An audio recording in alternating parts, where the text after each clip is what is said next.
April 22-ന് രാജ്യത്തെ നടുക്കിയ പഹൽഗാം ഭീകരാക്രമണത്തെക്കുറിച്ച് പരാമർശിച്ചുകൊണ്ടും ഭീകരതയ്ക്കെതിരെ ശക്തമായ താക്കീത് നൽകിക്കൊണ്ടുമാണ് പ്രധാനമന്ത്രി നരേന്ദ്രമോദിയുടെ പ്രതിമാസ റേഡിയോ പരിപാടിയായ മൻ കി ബാത്തിന്റെ 121-ാം പതിപ്പ് ആരംഭിച്ചത്.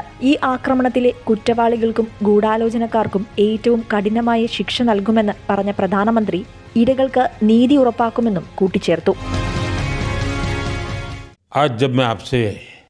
मन की बात कर रहा हूं तो मन में गहरी पीड़ा है। 22 अप्रैल को पहलगाम में हुई आतंकी वारदात ने देश के हर नागरिक को दुख पहुंचाया है।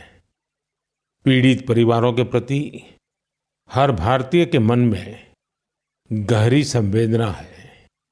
भले वो किसी भी राज्य का हो, वो कोई भी भाषा बोलता हो, लेकिन वो उन लोगों के दर्द को महसूस कर रहा है जिन्होंने इस हमले में अपने परिजनों को खोया है। मुझे एहसास है हर भारतीय का खून आतंकी हमले की तस्वीरों को देखकर खौल रहा है। पहलगाम में हुआ ये हमला आतंक के सरपरस्तों की हताशा को दिखाता है, उनकी कायरता को दिखाता है।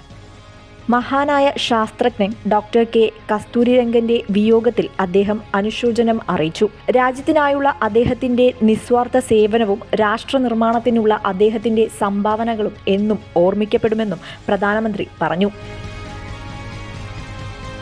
ആര്യഭട്ട ഉപഗ്രഹം വിക്ഷേപിച്ചതിന്റെ 50-ാം വാർഷിക വേളയിൽ ഭാരതം ഒരു ആഗോള ബഹിരാകാശ ശക്തിയായി മാറിയിരിക്കുന്നതായി അദ്ദേഹം അഭിപ്രായപ്പെട്ടു. ബഹിരാകാശ മേഖല സ്വകാര്യ മേഖലയ്ക്കും തുറന്നുകൊടുത്തതോടെ യുവജനങ്ങൾ സ്പേസ് സ്റ്റാർട്ടപ്പിലേക്ക് കടന്നുവരുന്നതായി പ്രധാനമന്ത്രി പറഞ്ഞു. വരാനിരിക്കുന്ന കാലം ബഹിരാകാശത്ത് നിരവധി പുതിയ സാധ്യതകൾ കൊണ്ടുവരുമെന്നും അദ്ദേഹം പറഞ്ഞു. വിദേശ രാജ്യങ്ങളിൽ ഇന്ത്യയും ഇന്ത്യയുടെ പ്രവാസി സമൂഹവും നടത്തുന്ന പ്രവർത്തനങ്ങളെക്കുറിച്ച് പ്രധാനമന്ത്രി വിശദീകരിച്ചു. പ്രകൃതി ദുരന്തങ്ങളിൽ മുന്നറിയിപ്പ് നൽകുന്ന സജേതാബ്, ഛത്തീസ്ഗഡിലെ ദന്തേവാഡിയിലെ ശാസ്ത്രകേന്ദ്രം, ഏക് പേഡ് മാ കെ നാം പ്രചാരണം എന്നിവയെക്കുറിച്ചും അദ്ദേഹം പരാമർശിച്ചു. മനസ്സുണ്ടെങ്കിൽ മാർഗവുമുണ്ട് എന്ന പഴഞ്ചൊല്ലോടെ കേരളത്തിലെ വയനാട്ടിൽ കുങ്കുമപ്പൂ കൃഷി ചെയ്യുന്നതും കർണാടകയിൽ നിന്നുള്ള ആപ്പിളും ദക്ഷിണേന്ത്യയിലും രാജസ്ഥാനിലും ലിച്ചി ഉൽപ്പാദിപ്പിക്കുന്നതും പ്രധാനമന്ത്രി എടുത്തുകാട്ടി. साथियों, एक बड़ी पुरानी कहावत है, जहां चाह वहां राह।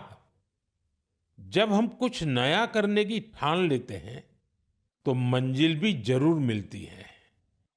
आपने पहाड़ों में उगने वाले सेब तो खूब खाए होंगे, लेकिन अगर मैं पूछूं कि क्या आपने कर्नाटका के सेब का स्वाद चाखा है तो आप हैरान हो जाएंगे। आमतौर पर हम समझते हैं कि सेब की पैदावार पहाड़ों में ही होती है, लेकिन कर्नाटका के बागलकोट में रहने वाले श्री शैल तेली जी ने मैदानों में सेब उगा दिया है। ऐसा ही एक उदाहरण केरला के वायनाड का है।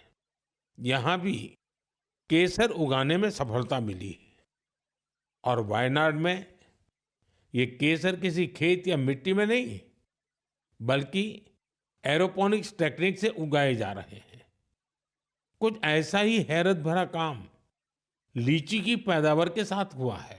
ചമ്പാരൻ സത്യാഗ്രഹം, 1-ാം സ്വാതന്ത്ര്യ സമര വാർഷികം എന്നിവയെക്കുറിച്ച് അദ്ദേഹം പറയവേ ലക്ഷക്കണക്കിന് സ്വാതന്ത്ര്യ സമര സേനാനികളുടെ അനശ്വര പ്രചോദനങ്ങൾ നാം സജീവമായി നിലനിർത്തണമെന്ന് ശ്രോതാക്കളോട് ആവശ്യപ്പെട്ടുകൊണ്ടാണ് പ്രധാനമന്ത്രി 121-ാം പതിപ്പ് ഉപസംഹരിച്ചത്.